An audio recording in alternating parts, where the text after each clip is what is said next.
Hello students, आज के इस वीडियो में हम बात करने वाले हैं अपने रस शास्त्र एवं भेषज कल्पना के चैप्टर पंचविध कषाय कल्पना की, जिसमें हम प्राइमरी एंड सेकेंडरी कल्पना और उपकल्पना दोनों को पढ़ेंगे अच्छे से। तो सबसे पहले हम कल्पना पढ़ेंगे, जिसमें 5 आती हैं: स्वरस, कल्क, क्वाथ, हिम, फांड। फिर हम उसके बाद उपकल्पना शुरू करेंगे।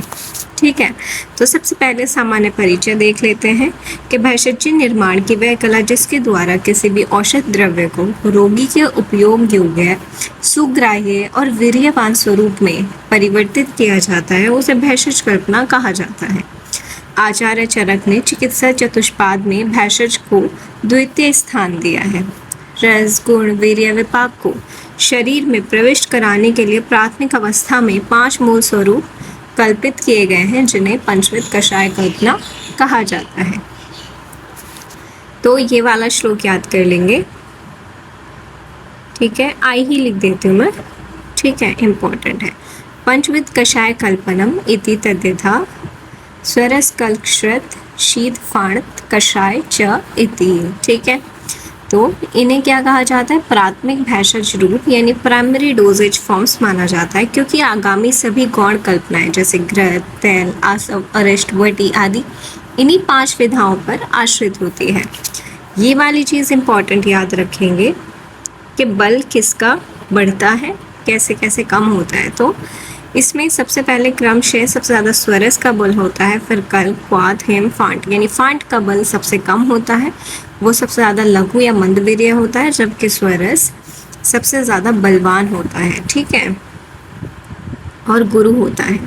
समझ आ गई? आप खुद सोच सकते हो। स्वरस में सबसे ज़्यादा बल होता है, सबसे ज़्यादा अधिक होता है। फांट सबसे कम बल वाला है और लघु है, मंदवीर्य है। अब हम बात करते हैं अपना स्वरस कल्पना की। इसमें परिभाषा और इसकी निरुक्ति क्या है? तो किसी आर्द्र या ताज़े हरे वनस्पति द्रव को कूट कर या दबा कर या पीस कर जो रस निकाला जाता है उसे स्वरस कहते हैं। ठीक है, यानी जो भी जूस, इसे कहा जाता है मॉडर्न में एक्सप्रेस्ड जूस, अर्थात तत्काल उखाड़े या तोड़े गए ताज़े द्रव्य को खरल में या फिर यंत्र में कूटकर कपड़े से निचोड़ने पर जो द्रव्य का प्राकृत द्रव यानी लिक्विड प्राप्त होता है उसे स्वरस कहते हैं। तो ये चीज़ तो आपको समझ आ रही है, तो मुझे समझाने की ज़रूरत नहीं है, इसलिए मैं सिर्फ रीड कर रही हूँ कि जो भी हमें हरे द्रव्य हैं उन्हें हम कूटते हैं, पीसते हैं। ठीक है, और जो हमें लिक्विड मिलता है that is called Swaras. Next आता है स्वरस किस तरह से निकालते हैं, उनकी विधि क्या है और इसका उदाहरण क्या है। तो ये वाली बात भी इम्पॉर्टेंट है। अब मुझे समझ ये नहीं आता मैं क्या क्या इम्पॉर्टेंट लिखूँ बच्चों, क्योंकि इसमें बहुत सारी चीज़ें इम्पॉर्टेंट है। चैप्टर से क्वेश्चन आएगा ही आएगा, समझते हो? तो चैप्टर भी इम्पॉर्टेंट है। लॉन्ग भी आ सकता है इससे, शॉर्ट भी आ सकता है इससे, और MCQ भी आ सकता है इससे। राइट, बात करते हैं आर्द्र द्रव्य स्वरस, यानी कोई ऐसा द्रव्य है जिसमें वाटर कंटेंट है। तो जैसे तुलसी है, अदरक है, वासा है। अदरक का एग्जाम्पल ले लो। अदरक में आपको क्या मिलता है? इसका तो नाम ही अदरक इसलिए क्योंकि आर्द्र है, तो इसमें वाटर कंटेंट है, तो इसका मतलब इसमें आर्द्र द्रव्य स्वरस मिलेगा। जो ताज़े हरे द्रव्य से उन्हें बस निचोड़ो, उन्हें बस पीसना है और निचोड़ लो, तो उसका क्या प्राप्त हो जाता है? स्वरस। अब शुष्क द्रव्य, जैसे कोई सूखा द्रव्य है, जैसे शुष्क आंवले की जो आंवला सूख गया उसका स्वरस कैसे निकालोगे? तो सूखे द्रव्य को पहले जल में भिगो लोगे और उसके बाद उसका स्वरस निकालोगे, कूट कर या पीस कर, जो भी है। अब हम बात करते हैं पुट पाक जन्य स्वरस, जो बहुत ही ज़्यादा कठिन है या शुष्क हैं, तो उन्हें अग्नि में पुट देकर निकाला जाता है स्वरस को। कैसे? इसका एग्जाम्पल यह है कि वासापुट स्वरस और बबूल त्वचा यानी बबूल त्वक स्वरस। वासापुट स्वरस याद कर लो एग्जाम्पल के तौर पे। पुट कैसे दिया जाता है आपको पता ही है कि जो भी द्रव्य है उसे शराब में रखकर अग्नि दी जाती है, उसके बाद उसे वापस से पीस लो, तो उससे क्या हो जाएगा? आपका स्वरस निकल जाएगा।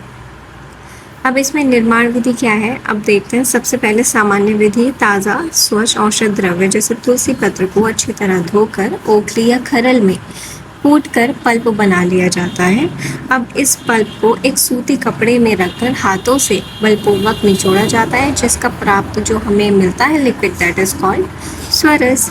पुटपाक विधि क्या होती है, ये चीज़ अब देखिएगा। यदि द्रव्य कठिन हो या रस आसानी से ना निकले तो द्रव्य का कल्क बनाकर उसे काश्मीरी या वटपत्र में लपेटकर धागे से बांध देते हैं। ये याद कर लेना, वटपत्र में लपेटकर धागे से बांध देते हैं।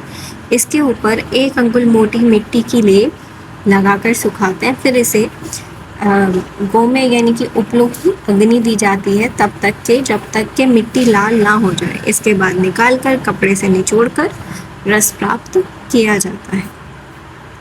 मात्रा सामान्य मात्रा 2 पर्श है, यानी 24 ml या लगभग 2 तोला। पुटपाक स्वरस की मात्रा बहुत इम्पोर्टेंट है। 1 पल होती है, यानी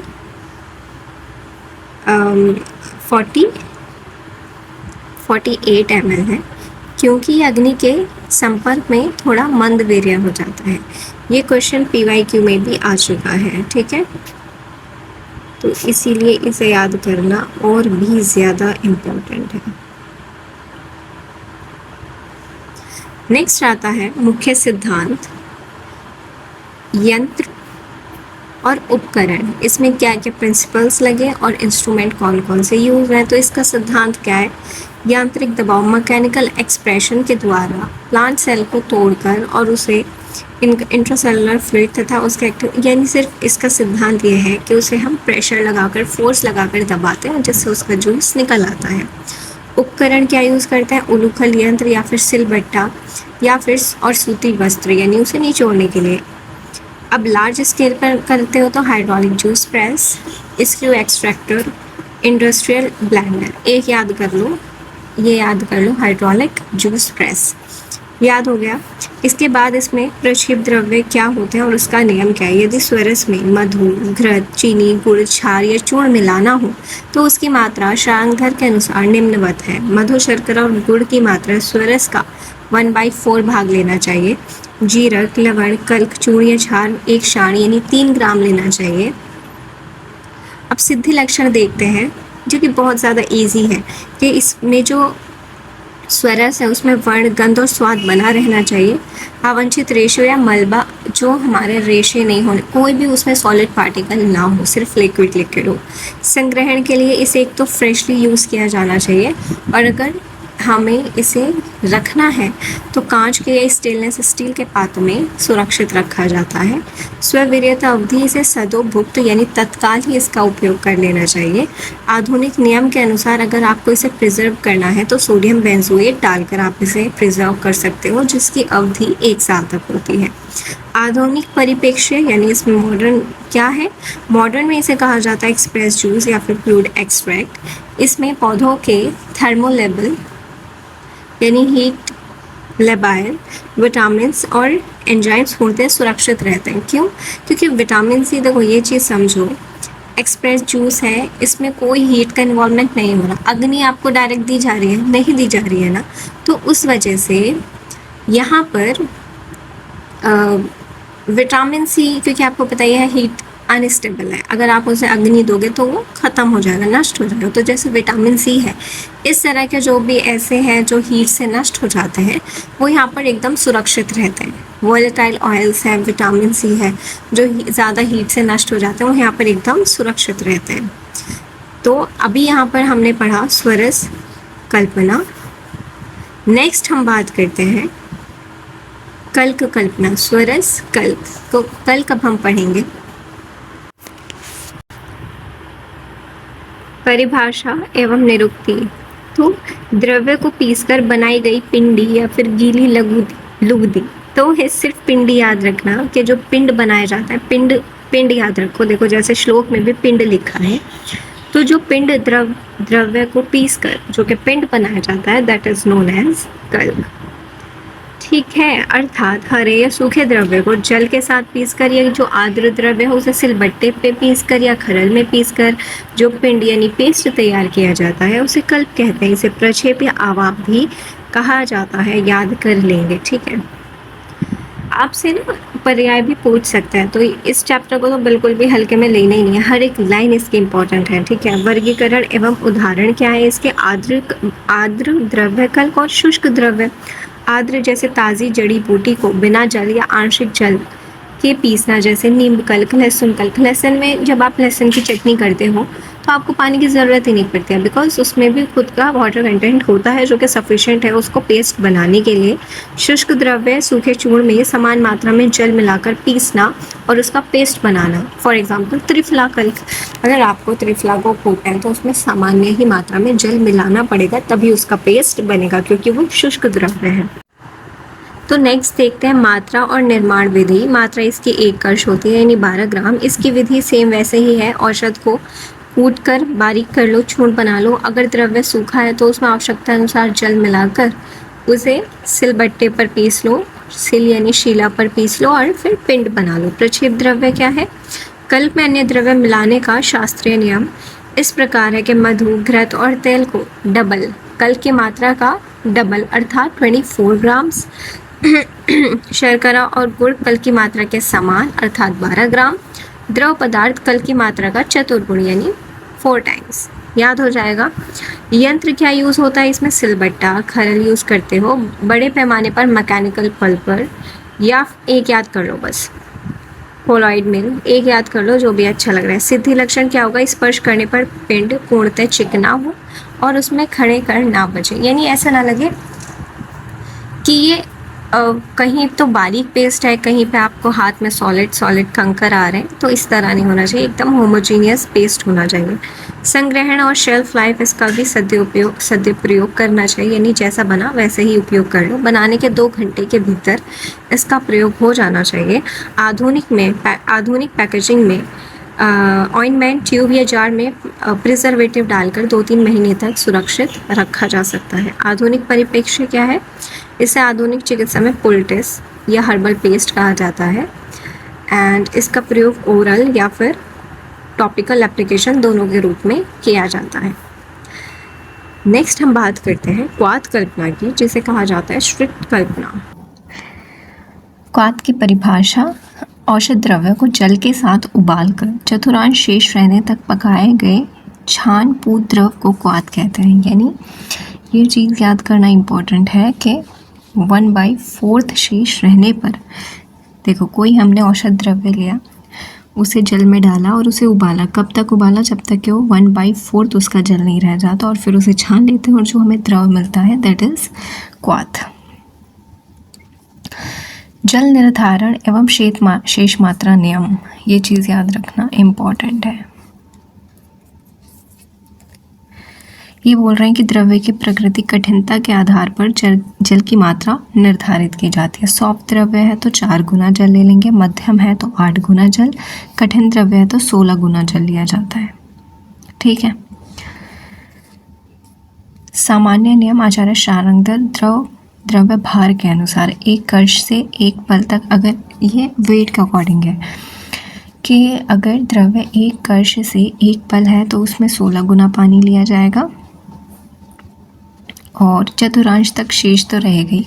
1 पल से 4 पल तक है तो 8 गुना जल लिया जाएगा, 4 पल से अधिक है तो 4 गुना जल इसमें लिया जाएगा। निर्माण विधि एवं यंत्र: क्वाथ निर्माण के लिए द्रव्य हमेशा यवकुट करना चाहिए। वेरी इंपॉर्टेंट है कि यवकुट करके ही डालना चाहिए। अत्यंत सूक्ष्म चूर्ण होने पर क्वाथ गंधला हो जाता है और सक्रिय तत्व नष्ट हो जाते हैं। तो इसे कैसे करेंगे? यवकुट करेंगे, यानी यव के बराबर इसका रूप होना चाहिए। विधि क्या है? स्मॉल स्केल पर यवकुट चूर्ण को निर्धारित जल के साथ मिट्टी या स्टेनलेस स्टील के पात्र में रखकर मंद अग्नि पर पकाया जाता है। पात्र को ढकना नहीं चाहिए ताकि वाष्पशील अशुद्धि बाहर निकल सके और जल का वाष्पीकरण सही अनुपात में हो। जब जल घटकर 1/4 रह जाए तब आंच से उतार कर कपड़े से छान लिया जाता है। बड़े पैमाने पर भी क्या करेंगे? स्टील कैटल्स ले लेंगे। ये स्टेनलेस स्टील के एक्सट्रैक्टर का उपयोग किया जाता है जहाँ तापमान नियंत्रित रहता है। मात्रा 2 पल। प्रक्षेप द्रव्य का नियम क्या है? इसमें वात रोग में घृत या तेल 1 कर्ष, पित्त रोग में शर्करा 1 कर्ष, कफ रोग में मधु 1 कर्ष। इजी था। चूर्ण प्रक्षेप जैसे हींग त्रिकटु ये 3 ग्राम ही लिया जाएगा।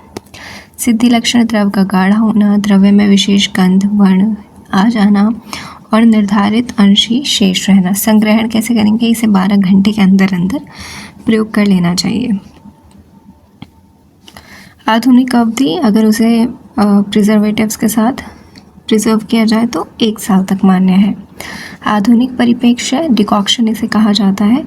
यह जल घुलनशील वाटर सॉल्युबल है, नॉन वोलेटाइल है और ठीक है, जिसमें एल्कलॉइड्स टैनिन्स ग्लाइकोसाइड्स के लिए ये सर्वोत्तम विधि है। नेक्स्ट आता है हेम या फिर शीत कल्पना। अब हम बात करते हैं नेक्स्ट कल्पना की, जो कि है हेम कल्पना, जिसे हम क्या कहते हैं, शीत कल्पना। इसकी परिभाषा और नियम क्या है? अभी हमने पढ़ा स्वरस, कल्क, क्वाथ, अब हम पढ़ेंगे हेम।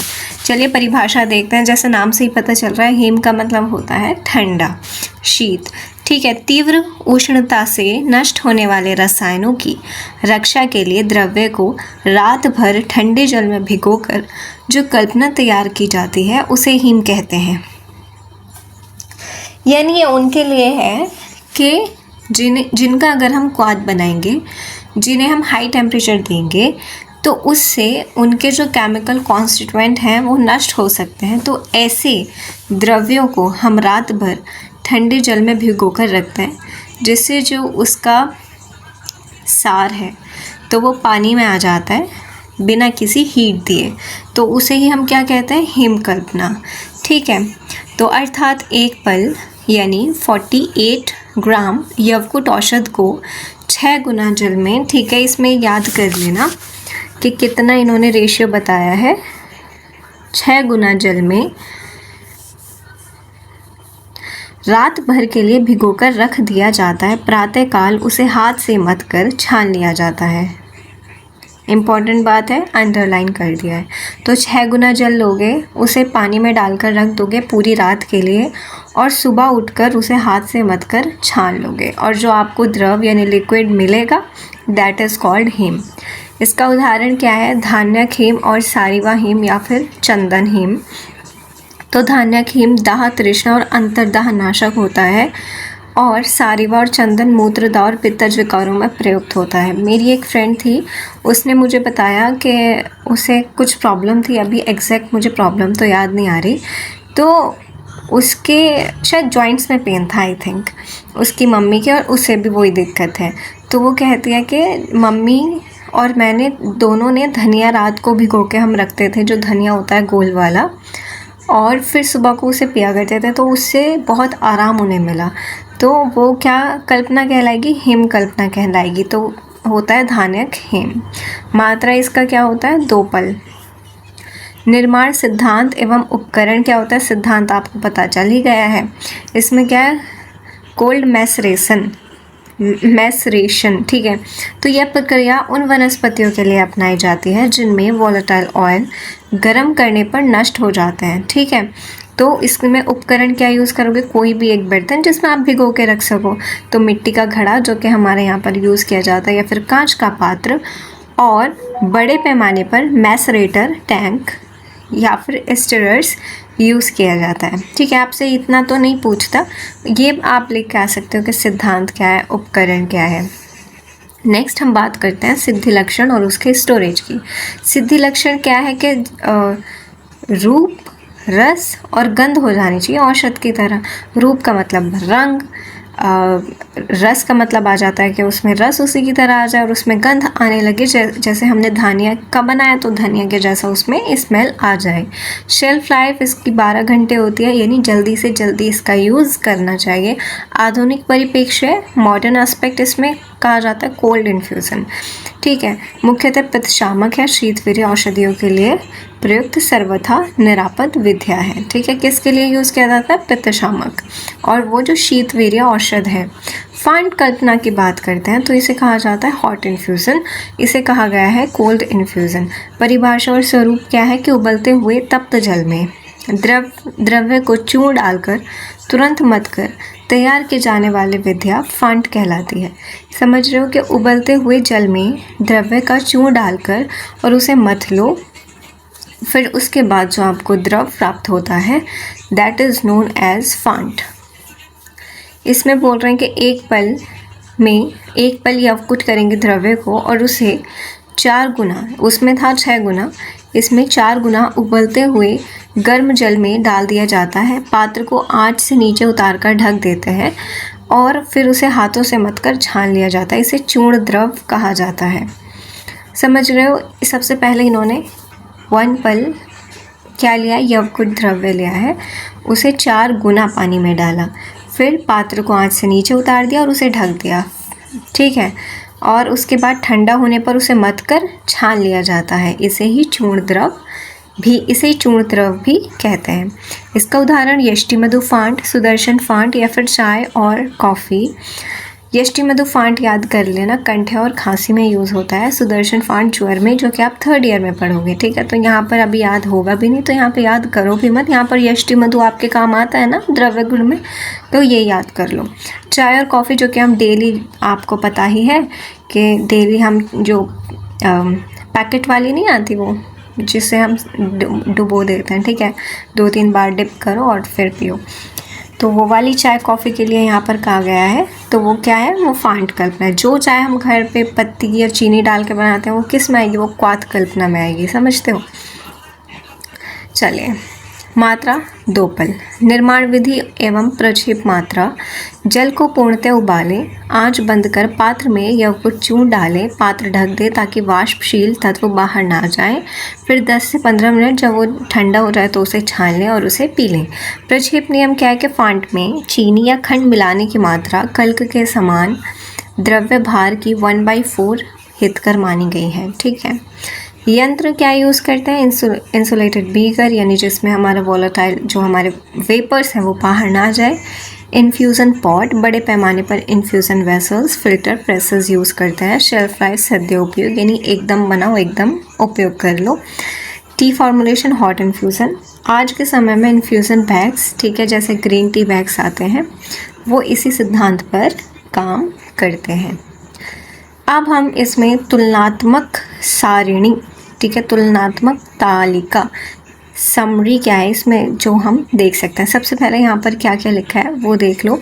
कल्पना का नाम, द्रव्य की अवस्था कैसी होगी, जल का अनुपात कितना होगा, तापमान है या नहीं है, और शास्त्रोक्त मात्रा और आधुनिक नाम क्या है इसका। तो ये टेबल आपके लिए क्विक रिवीजन के लिए, ठीक है।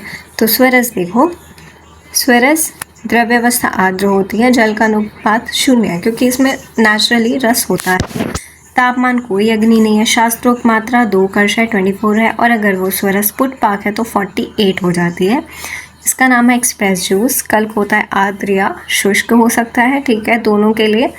पिघलने योग्य न्यूनतम जल, ठीक है, यानी उसका पेस्ट बन जाए इतना ही जल लिया जाता है। अग्नि रहित प्रक्रिया है और इसकी मात्रा 1 कर्ष है, यानी 12 ग्राम। हर्बल पेस्ट इसे मॉडर्न में कहा जाता है। क्वाथ में यवकुट चूर्ण डाला जाता है जिसमें पानी की मात्रा 4, 8 या फिर 16 गुना रखी जाती है। डिपेंड करता है कि वो द्रव्य कितना हार्ड है, ठीक है। मंद अग्नि पर उबाला जाता है। 2 पल इसकी मात्रा है। डिकॉक्शन इसे कहा जाता है। हिम में यवकुट चूर्ण 6 गुना पानी मैंने आपको बताया था। शीत जल में भिगोकर रात भर रखा जाता है। 2 पल इसकी मात्रा है। Cold infusion. फांट यवकुट चूर्ण 4 गुना पानी में, इसमें ये 4 और 6 ये आपसे पूछा जा सकता है। इसके लिए मैं याद करने के लिए आपको ट्रिक बताऊं तो मैंने कैसे किया था, देखो फांट का मैं बताती हूँ। फांट आ रहा है, जैसे मैंने आपको यवागु का याद कराया था, YA या VAGU या वागु, तो इसमें 6 अल्फ़ाबेट आते हैं तो उसका रेशो 1:6 था। सेम ऐसे ही फांट का रेशो कितना हो जाएगा, 1:4। या फिर फैसे फांट फैसे 4 भी याद कर सकते हो। फैसे फांट फैसे 4, दोनों ही मेथड अच्छे हैं, याद हो जाएगा। हिम कैसे याद करा था मैंने, हिम ऐसे याद कर सकते हो। अभी ये मेरे दिमाग में आया है, देखो है ऐसे बनता है, है ऐसे बनता है, तो है की तरह ही तो 6 बनता है। 6 ऐसे लिखा जाता है, तो इसमें कितना हो जाएगा, 6 गुना पानी लिया जाएगा। तो मैं उम्मीद करती हूँ ये ट्रिक आपके याद हो गई होंगी, समझ आ गई होंगी।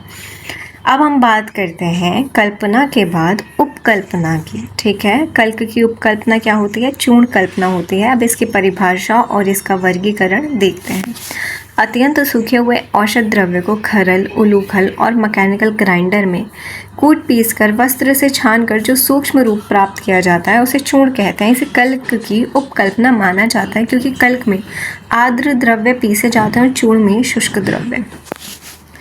कह ये इतना रहे कि कल्क है सूखा हुआ, वो सूख गया है, अब उसे एकदम बारीक पीस लो, खल में पीस लो, उलूखल यंत्र में पीस लो, ग्राइंडर में ग्राइंड कर लो और फिर उसे छान लो, जो आपको चूर्ण मिलेगी, दैट इज़ चूर्ण कल्पना। और ये किसकी उपकल्पना है, कल्क की उपकल्पना, चूर्ण कल्पना। ये वाली बातें याद करना ज़रूरी है कि कौन सी किसकी उपकल्पना है। इसमें अब हम देखते हैं कि वर्गीकरण, एक एकल चूर्ण, सिंगल ड्रग या फिर पॉली हर्बल, जैसे त्रिफला चूर्ण में मिक्स होते हैं हरित के, भित की, आंवला की। सीतोपल आदि में सीता, त्वक, एला ये सब मिक्स होते हैं। और एकल जैसे आंवले की चूर्ण सिर्फ एक ही है। निर्माण विधि क्या हो जाएगी, इसकी द्रव्य को अच्छी तरह पहले सुखा लो, यवकुट कर लो, फिर बारीक पीस कर वस्त्र से छान लो और वो आपको चूर्ण प्राप्त हो जाएगी। मात्रा इसकी 6 से 12 ग्राम। रोग के अनुसार सिद्धि लक्षण, स्पर्श में अत्यंत सूक्ष्म होना चाहिए, नो लम्प्स, और द्रव्य का स्वाभाविक वर्ण एवं सुगंध होनी चाहिए।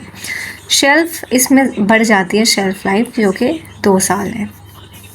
आधुनिक परिप्रेक्ष्य में इसे हर्बल पाउडर्स या फिर पुलविस कहा जाता है। आधुनिक स्तर पर इसके लिए डिसइंटीग्रेटर, बॉल मिल, सेव शेकर्स का उपयोग किया जाता है, जो कि मॉडर्न में आपसे पूछा जाता है। जो आपके मशीन्स हैं, ठीक है, पुल्वराइज़र है, और कौन कौन सी मशीन्स है, डिसइंटीग्रेटर है, पुल्वराइज़र तो आया भी था एग्ज़ाम में, ठीक है, तो ये इम्पॉर्टेंट है, सेव शेकर, बॉल मिल। अब सेकंड आता है क्वाथ की। अभी हमने कल्क की उपकल्पना पढ़ी, जो कि चूर्ण थी, स्वरस, कल्क के बाद आता है क्वाथ, जिसमें सबसे पहले हम करते हैं प्रमथ्या। क्या पढ़ेंगे, प्रमथ्या। तो औषध द्रव्य के कल्क को 8 गुना जल में, इसमें रेशियो इम्पॉर्टेंट, देखो मैं लिख देती हूँ, मैं रिस्क नहीं ले सकती ना, ठीक है, तो रेशियो जलूल याद करना।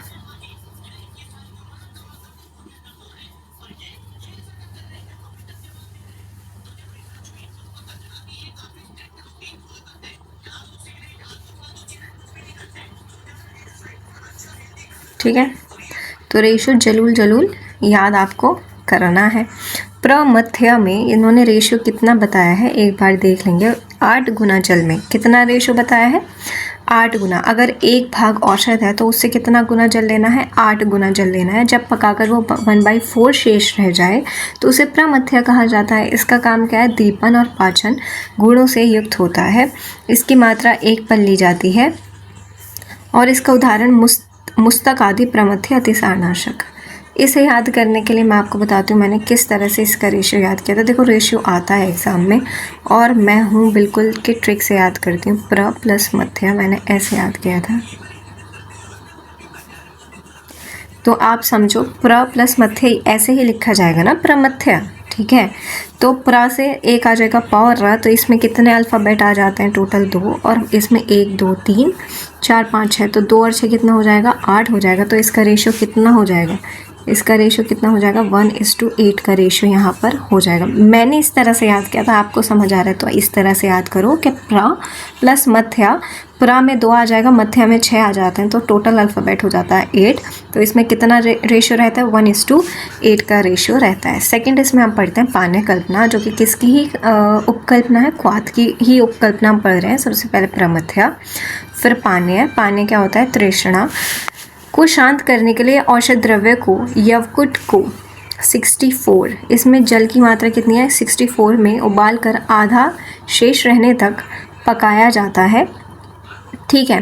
द्रव्य 1 भाग जल इतना उबाल कर 32 शेष रह जाए, जैसे षडंग पानी इसका क्या है, उदाहरण है। समझ देखो इसे कॉमन सेंस से याद करोगे। पानी है, कल्पना जिसके नाम में ही पानी आ रहा है उसमें सबसे ज़्यादा पानी डलेगा, सबसे ज़्यादा रेशियो में पानी डलेगा। तो सबसे ज़्यादा रेशियो कितना होता है? 1:64 होता है। मैं यहाँ पर लिख दूँ 1:64 रेशियो सबसे ज़्यादा, जो हम अब तक इस चैप्टर में पढ़ रहे हैं। तो पानी कल्पना में तो पानी ही पानी होगा, और वो पानी ही पानी में 64 रेशियो 1:64 का होगा।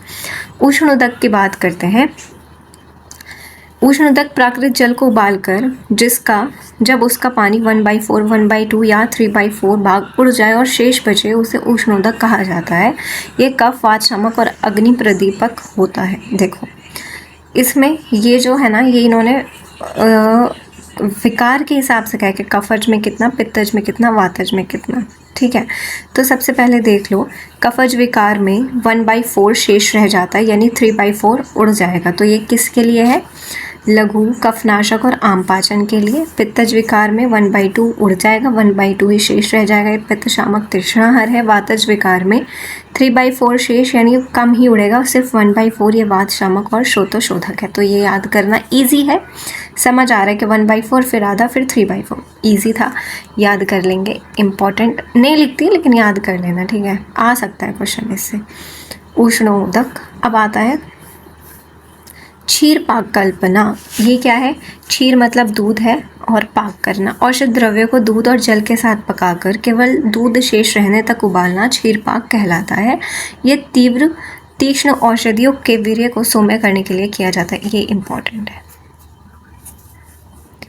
और इसके लिए ये ज़्यादा इम्पॉर्टेंट है, ये वाली लाइन जो इन्होंने कही है कि ये तीव्र औषधियों को सौम्य करने के लिए, यानी उनकी तीक्ष्णता को कम करने के लिए क्षीरपाक कल्पना की जाती है। मैंने आपको बताया था अर्जुन क्षीरपाक और रसोन क्षीरपाक किस में बताया था?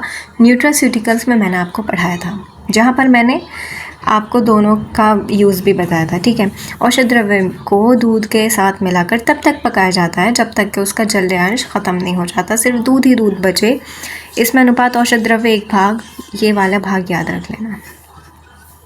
औषध द्रव्य 1 भाग, दूध 8 भाग और जल 32 भाग। याद, यानी 1 8 और 4, 8 4 32 है ना, तो मल्टीप्लाई बाई 4। ठीक है, यानी 1 भाग औषध लेंगे, 8 गुना उससे दूध लेंगे, और उससे 4 गुना हो जाएगा हमारा जल। ठीक है, क्षीर पाक के लिए ट्रिक मैंने कैसे याद की थी, इसका इम्पोर्टेंट है बहुत। ठीक है, इसका रेशियो भी, इसकी ट्रिक याद मैंने कैसे की थी? क्षीर पाक, हाँ देखो, क्षीर पाक के लिए ये मैंने याद किया था, क्षीर KSER, क्षीर ऐसे लिखा जाएगा ना? नहीं, हाँ तो सही है, KS, रुक जाओ गंदी राइटिंग आ रही है, KSHER, क्षीर प्लस पाक। समझ आ गया? तो टोटल कितना हो गया? 1 2 3 4 5 प्लस PAK, तो 3, टोटल कितना हो जाएगा? 8। तो यानी इसमें रेशियो कितना हो जाएगा? 1:8 का, और इंटू 4 इसका रेशियो हो जाएगा पानी के साथ, इंटू क्या क्या लिख दिया मैंने, 4 से मल्टीप्लाई करने पर कितना हो जाएगा? इज इक्वल टू 32, 8 4 32, 1:4:32 का रेशियो होता है, जिसमें औषध द्रव्य 1 भाग, दूध उससे 8 भाग और जल उससे 32 हो जाएगा। और मैंने आपको बताया था दोनों एग्जाम्पल, अर्जुन क्षीरपाक और लहसुन यानी रसोन क्षीरपाक। मात्रा दोनों की कितनी है? 48 ml, लिक्विड है ना इसलिए। नेक्स्ट आता है लाक्षा रस। लाक्षा रस में कितना? 6 गुना तप्त जल लिया जाता है। लाक्षा कहते तो बहुत ईजी है, देखो लाक्षा में क्या आ रहा है? LAKSHA, कितना आ रहा है? 1 2 3 4 5 6, तो इसका रेशियो कितना हो जाएगा? 1:6 का रेशियो इसमें हो जाएगा। तो देखो, लाक्षा रस में 6 गुना तप्त जल में डालकर अच्छी तरह मथ कर 21 बार छानने से जो लाल रंग का द्रव प्राप्त होता है उसे लाक्षा रस कहते हैं। लैसे लाक्षा और लैसे लाल, वैसे तो आपको पता ही है, ये श्लोक में भी है जिसमें हम शुद्धार्थव के लक्षण पढ़ते हैं, तो लाक्षा का आपको मतलब पता ही है, लेकिन फिर भी मैं लिख दूँ या अंडरलाइन कर देती हूँ कि लाक्षा लाल रंग का होता है। ठीक है, उपयोग इसका क्या यूज़ होता है? सद्य क्षत घाव भरने में। और बच्चों इसका यूज़ होता है आपका अस्थि भंग में यानी बोन के फ्रैक्चर में और रक्त पित्त में।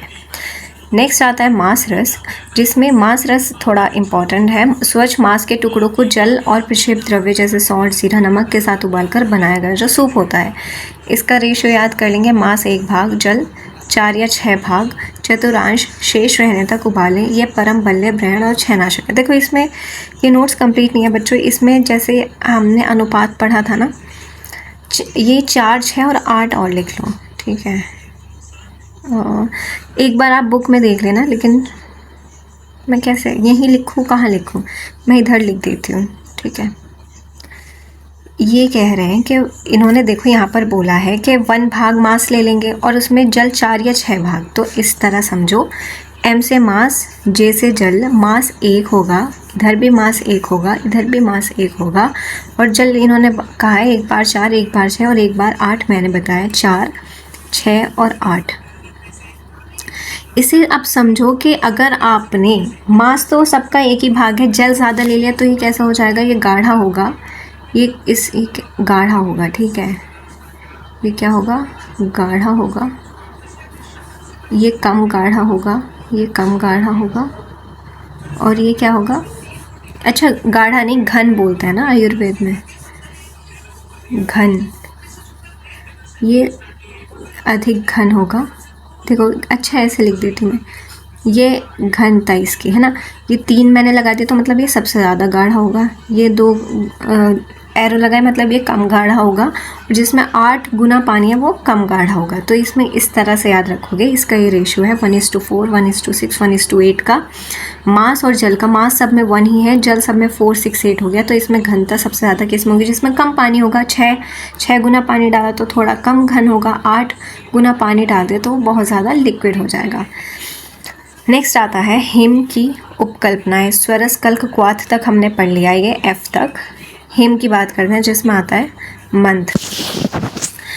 मंथ कल्पना में 1 भाग औषध चूर्ण लेते हैं, जिसमें 4 भाग शीतल जल मिलाकर मथनी से अच्छी तरह मथ कर किया गया गाढ़ा पेय मंथ कहलाता है। नाम से ही पता चल रहा है कि मंथ का मतलब क्या है, मथना।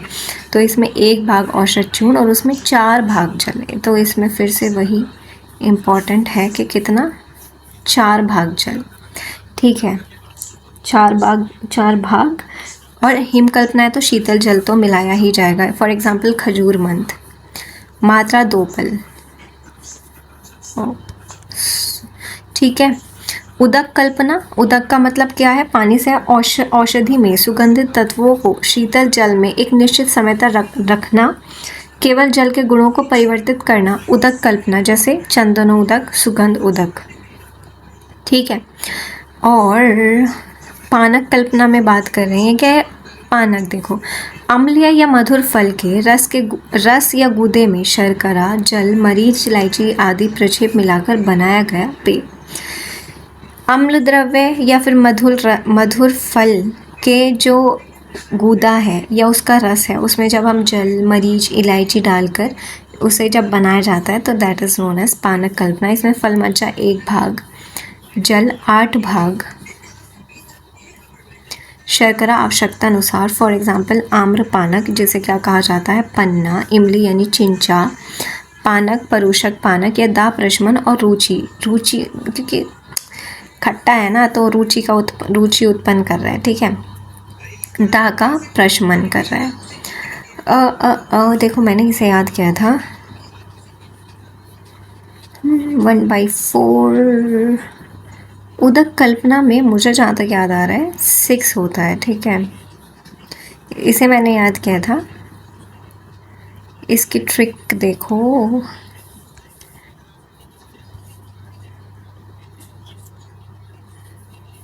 कहाँ को लिखूँ मैं, इसकी ट्रिक है हिंदू मुस्लिम यूनिटी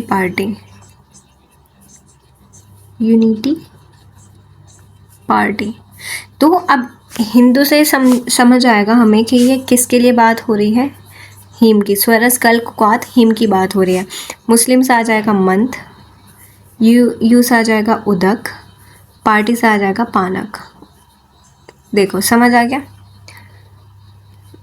उदक कल्पना, पानक कल्पना और मंथ तीनों आ गए। अब इसका रेशियो आ जाएगा 4, 6 और 8। इसमें लिखा नहीं है 6, एक बार आप इसका उदक का देख लेना कि इसमें 6 गुना ही होगा। तो इसमें रेशियो इस तरह से मैंने याद कर लिया था, ये सबका याद हो गया कि इसमें 4 है, इसमें 4 है, इसमें 6 है और इसमें 8 गुना जल है। अब हम बात करते हैं फांट की। फांट की उपकल्पना होती है अर्क, जो कि इम्पॉर्टेंट है, ठीक है। परिभाषा एवं निर्माण सिद्धांत क्या है? औषध द्रव्य को जल में भिगोकर विशेष यंत्र, जिसे अर्क यंत्र कहा जाता है, उसके द्वारा उबालकर उसकी वाष्प को कंडेंस करके प्राप्त किया गया द्रव अर्क कहलाता है। इसे फांट कल्पना की उपकल्पना अथवा स्वतंत्र विधि माना जाता है। इसमें क्या चाहिए? इसे डिस्टिलेशन कहा जाता है, ठीक है। डिस्टिलेशन जो कि हम पातन यंत्र पढ़ते हैं, तिर्यक पातन, उसे हम रिलेट कर सकते हैं। आयुर्वेद में डिस्टिलेशन होता है। निर्माण विधि क्या है कि मिट्टी और तांबे के अर्क यंत्र यानी घट यंत्र का प्रयोग इसमें होता है। द्रव्य को 1:4 या 1:8 के अनुपात में, याद कर लेना, 1:4 या फिर 1:8 के अनुपात में जल में रात भर भिगोया जाता है। फिर सुबह भपके की सहायता से वाष्प एकत्र की जाती है। लार्ज स्केल पर डिस्टिलेशन स्टिल्स होते हैं। और सटीक उदाहरण इसका पता है क्या है? गुलाब अर्क, गुलाब जल, ठीक है, गुलाब अर्क यूज़ कर सकते हो। और इसकी मात्रा 2 से 4 कर्ष है, मात्रा याद हो जाएगी। सिद्धि लक्षण क्या है कि पारदर्शी होना चाहिए, वेरी इंपॉर्टेंट है कि सुगंधित होना चाहिए, पारदर्शी होना चाहिए, उसमें कोई तैलीय गंदगी ऊपर तैरती हुई नहीं दिखनी चाहिए। संग्रहण हवा बंद यानी एयर टाइट कंटेनर में रखना चाहिए। शेल्फ लाइफ इसकी 1 साल है। आधुनिक परिप्रेक्ष्य से distilled water, aromatic water, hydrosol कहा जाता है। यूज़ किस में किया जाता है? इसलिए तीव्र वमन अरुचि तत्काल में प्रणाम देता है। तो बच्चों ये था आज का पंचविध कषाय कल्पना का पूरा चैप्टर। मैं उम्मीद करती हूँ कि आपको ये बहुत अच्छे से समझ आ गया होगा। अगर आपको वीडियो पसंद आई है तो इसे लाइक कीजिए, चैनल को सब्सक्राइब कीजिए और अपने सभी फ्रेंड्स तक हमारी वीडियो को शेयर करना ना भूलें। आपको अगर इसके नोट्स चाहिए तो हमारे Telegram channel royal Ayurveda academy पर आप जाकर डाउनलोड कर सकते हो। और मिलते हैं आपसे नेक्स्ट वीडियो में, तब तक के लिए रखिएगा अपना ख्याल। Tata bye bye.